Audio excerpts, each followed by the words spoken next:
안녕하세요. 안녕하세요. 예. 오늘 제가 궁금한 게요. 우리가 쓰면 쓸수록 품격이 떨어지는 사회성이 좀 낮아 보이게 만드는 그런 말이 있다면 어떤 게 있을까요?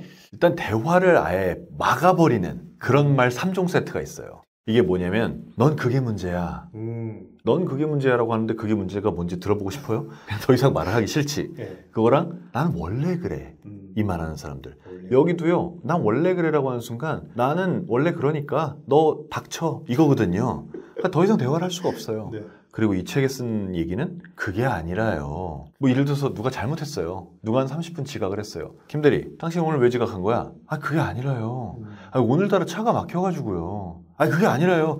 아, 저 일찍 나왔는데 앞에 차가 사고가 나가지고요. 누구나 일이 잘못됐을 땐 사연이 있어요. 사정이 있고 일을 일부러 망친 사람은 없습니다. 늦게 나오려고 작정하고 늦게 나와서 지각하는 사람은 드물어요. 여기서 중요한 건 내가 늦은 거예요. 그럼 그거에 대한 사과가 우선이에요.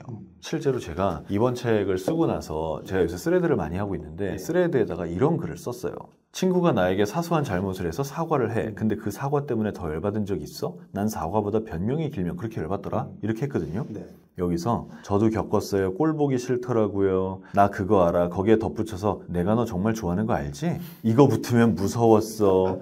그 변명이 더군다나 진실성이 없었지만 그러려니 했는데 한참 지나 서너 번을 다시 같은 얘기를 꺼내더라고. 이렇게 분노하는 사람들이 실제로 제 스레드에 댓글을 달아주는 사람만 봐도 엄청 많습니다. 그래서 내가 뭔가 잘못을 했고 실수했을 땐 잘못했습니다. 제가 실수했습니다. 거기다 뭔가를 붙인다면 이걸 어떻게 복구할지에 대한 얘기예요. 앞으로 이렇게 안 하겠습니다. 혹은 제가 오늘 늦었으니 그만큼 더 일하겠습니다. 등등의 얘기. 내가 이 문제를 저지른 건 저지른 건데 어떻게 해결할지에 대한 얘기가 중요한 거지. 내가 이런 사람이 아닌데 오늘은 무슨 사정이 안 중요해요. 그래서 그렇게 누군가가 얘기를 하면 그 사람의 품격이 좀 떨어져 보이죠. 사실 그 세 가지를 굉장히 많이 쓰잖아요. 슬프게도 그렇습니다. 그렇다면 내가 이런 말들을 습관적으로 쓰고 있는 사람이라면 좀 이제 어떤 불이익들이 생길 수 있을까요? 사람이 살면서 중요한 거 정말 많아요. 그 중에 하나가 돈이죠. 어떻게 보면 돈이 이 중요한 것들 가운데서도 제일 중요할지도 모릅니다. 그런데 돈이 있으면 행복한가? 그럴 수 있죠. 없으면 불행한가? 그럴 수 있습니다. 근데 대화가 있으면 행복하냐? 무조건이죠. 대화가 없으면 불행하냐? 이건 무조건이에요. 네. 행복이냐 아니냐를 보면 대화, 인간관계 이거는 절대적인 수치입니다. 계좌를 여기다 붙이고 다닐 수는 없잖아요. 말은 우리가 이제 하면서 계속 내 생각이나 나라는 사람에 대해서 보여줄 수 있는 수단이잖아요. 그래서 내가 어떻게 말하는지가 굉장히 중요한 것 같아요. 그런데 지금처럼 비호감이 되는 말을 계속 나도 모르게 한다면 나의 품격은 점점 낮아질 수밖에 없고 너무 슬프게도 그렇죠. 만약에 못 느꼈을 수 있습니다. 오늘까지도 말 한마디 잘못하는 게 그렇게 대단해? 라고 생각하셨을 수도 있어요. 그리고 사실 품격이 떨어지는 말이 어떻게 이거 세 개뿐이겠어요? 굉장히 많습니다. 근데 제가 오늘 말씀드리는 게 이 세 가지일 뿐이지. 그럼 아마 앞으로 오늘 저한테 이 말을 들으셨기 때문에 누군가 그 말을 쓸 때 그게 보일 거예요. 그러니까 인식이 된다는 거죠. 그렇게 인식이 됐을 때 그 사람이 과연 좋아 보이는지 안 좋아 보이는지도 한번 생각을 해봐 주세요. 여기서 그럼 궁금한 게 생기네요. 내 주변에 굉장히 친하고 친밀한 사람이 그런 말을 쓰는 사람이라면 내가 어떻게 너 그런 말 쓰는 거 잘못했어 라고 말할 수도 없잖아요, 사실은. 그렇게 말한다고 해서 그 사람이 고칠까요? 아, 한석준 선배랑 말하면 불편해가 돼서 돌아오더라고요. 그래서 조언을 함부로 하면 안 된다라는 얘기를 쓴 거고, 정말 너무너무 가까운 사람, 뭐 가족 뭐 이래서 진짜 이 사람이 이러지 않았으면 하는 마음에 할 수도 있죠. 근데 그럴 때는 이렇게 한번 해봐라 라고도 써놨어요. 어떻게 해야 돼요? 하지 말아야 되는 건 뭐냐면 넌 틀렸어 라는 말을 하지 않는 거예요. 그럼 해야 되는 건 뭐냐면 나는 네가 이랬으면 좋겠어요. 이 두 가지가 붙어 있어야 됩니다. 이게 왜 중요하냐면요, 넌 틀렸어. 좋아요? 안 좋아요. 그 뒤에 무슨 말이 오는지 듣고 싶지도 않아요. 그런데 나는 네가 이렇게 했으면 좋겠어 라고 하잖아요. 그러면 나는 네 방식도 맞을 수 있어가 되는 거예요. 근데 나는 네가 이렇게 했으면 좋겠다 라고 말을 하는 거예요. 그러면 사람이 생각을 해요. 판단을 할 수 있다고. 나는 이렇게 해왔는데 쟤가 나한테 이렇게 했으면 좋겠다라고 말을 하네. 근데 쟤와 나와의 관계가 어떻지? 매우 좋구나. 그럼 쟤는 정말 내가 이렇게 해봤으면 하는 거구나. 해볼까? 설득 포인트가 생기는 거군요. 해볼까까지 끌고 오는 게 되게 어렵다니까요. 이거 엄마와 아들, 딸의 관계로 가볼까요? 아들, 딸이 중학생이에요? 고등학생이에요? 공부 좀 해. 그렇게 공부 안 하면 안 돼. 넌 그렇게 공부 안 하는 학생으로서 본분을 안 지키는 거야. 라고 말하면 어머니 말씀 맞습니다. 제가 학생으로서 본분을 안 지키고 있군요. 지금부터 공부를 열심히 하겠습니다. 라고 하든가요? 절대 안 하죠, 그렇게. 예. 그러면 지금 이제 조언해 주신 부분을 좀 적용을 해서 말을 하자면 어떻게 말할 수 있을까요, 어머니가? 그래서 이를 악물고 너무너무 꼴보기 싫은 거 압니다. 너무너무 안 그랬으면 싶은 거 알아요. 그래도 그걸 이를 악물고 참고 잘했어. 2시간 정도 네 맘대로 해. 그리고 그 다음에는 엄마가 원하는 것도 하나만 해줘. 엄마가 살아보니까 수학 공부 싫은 거네. 엄마도 100% 알거든. 엄마도 어렸을 때 수학 못했어. 근데 살아보니까 수학을 잘하면 참 얻어지는 게 많더라. 그리고 엄마는 우리 딸이, 우리 아들이 그 얻어지는 게 많은 그 사람이었으면 좋겠어. 라고 설득하고 애원하셔야 됩니다. 저 이게 되게 어려운 거 알아요. 그럴 시간이 어디 있어요? 애가 지금 학원 가야 되는데 그렇게 말씀하실 수도 있습니다. 저도 그것도 이해해요. 근데 여러분이 결국 원하는 건 애가 공부를 잘하는 거잖아요. 그러니까 다른 식으로 말해야 되는 거죠. 여기서 진짜 재밌는 게 뭔지 아세요? 엄마하고요, 자녀는요, 원하는 미래가 같아요. 자녀도 뭐 대학이 됐건 뭐 사회적인 뭐 성공이 됐건 무슨 회사 취직이 됐건 내가 잘 되고 내가 성공하길 바래요. 엄마도 자녀들이 그러길 바래요. 근데 이 대화가 잘못되면 둘이 원하는 게 같음에도 불구하고 그 원하는 그 미래가 안 와요. 이게 진짜 슬픈 거죠. 근데 우리가 이제 그런 어떤 부정적인 말 습관 때문에 나랑 같이 갈 수 있는 사람과 멀어지게 될 수 있고 같은 미래가 깨지게 될 수 있다라는 거잖아요. 그래서 내가 이제 그렇게 말을 많이 사용한다면 그걸 대신해서 어떤 말을 쓰는 게 도움이 될까요? 일단 첫 번째로 언급하고 싶은 건 상대방의 장점을 봐주는 말이에요. 이게 꼭 칭찬이 아닐 수 있어요. 근데 장점을 봐주는 말. 이 세상 모든 사람은요, 장점도 있고 단점도 있습니다. 근데 한국 사회는 대체로 단점을 봐요. 그 나쁜 점들은 볼 필요가 아예 없다고 얘기를 해요. 왜냐면 사람은요 너무 쉽게 닮아서요 남의 단점 자꾸 얘기하잖아요. 그거 옮아요. 그러니까 볼 필요도 없어요. 그런데 장점은 봐야죠. 그래야 나한테 옮을 테니까. 나도 그 장점이 생길 테니까. 너무 마음에 안 드는 후배가 있는데 자세히 보니까 얘가 이거 하나는 좋은데 이게 있다고요. 그럼 그걸 말해주는 거예요. 야, 너 엑셀 실력이 진짜 대단하다. 와, 나도 야 너만큼 했으면 좋겠다. 야. 이게 정말 사람을 인정하는 말이라니까요. 근데 가끔 어떨 때는 너무 사이가 안 좋아서 그 말도 하기 싫을 때가 있어요. 그런데 만약에 내가 저 사람하고 좀 친해져 보겠다라고 마음을 먹었잖아요. 그럼 그 말이 들어가게 하시면 돼요.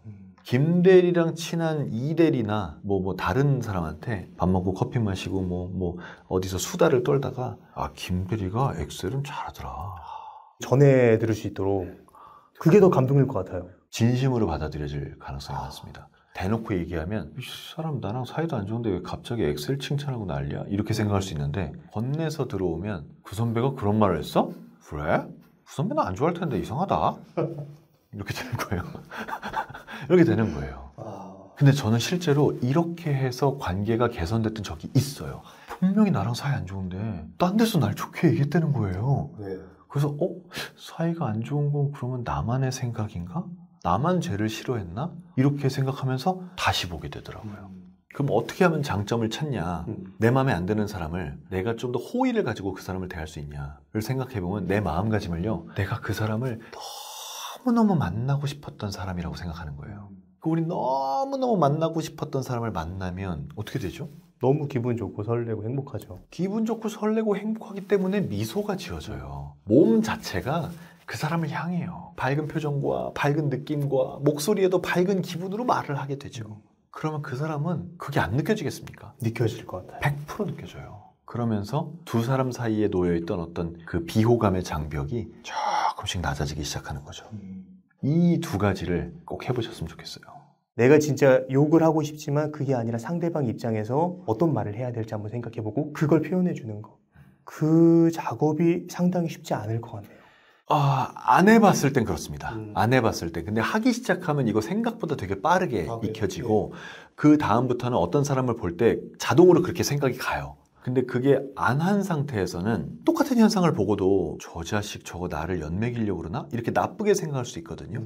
근데 이 나쁜 쪽으로의 생각이 먼저 가는 사람들이 있어요. 그때부터는 조금은 노력을 해야죠. 아, 내가 저 사람은 안 그럴 수 있는데 내가 지금 나쁜 쪽으로 생각하는 거야. 그럴 수도 있어. 그러니 한번 물어보자. 진짜가 뭔지 확인해보자. 이렇게 스스로의 마인드 컨트롤을 좀 하실 필요가 있는 거죠. 그러니까 말은 어차피 내 생각에서 나오는 거잖아요. 그래서 생각하는 방식이나 생각이 좀 틀어져 있는 거를 다른 방식으로 돌려놔야 그래야 말도 친절하게 착하게 나갈 수 있으니까. 그래서 저는 이 책을 쓰면서 그런 두 가지 얘기를 다 얘기를 한 거예요. 반대로 어떤 경우에는요, 말을 계속 착하게 하다 보면 마음이 착해져요. 그게 진짜 중요한 포인트인 것 같아요. 말은 우리의 생각을 표현하지만 어떻게 보면 표현을 해서 다시 돌아오잖아요. 그런데 내가 의도적으로 노력을 해가지고 착한 말을 했을 때 기대하지 못한 어떤 착한 피드백이 오게 되면 아, 내가 이렇게 말하니까 새로운 어떤 경험을 할 수 있구나.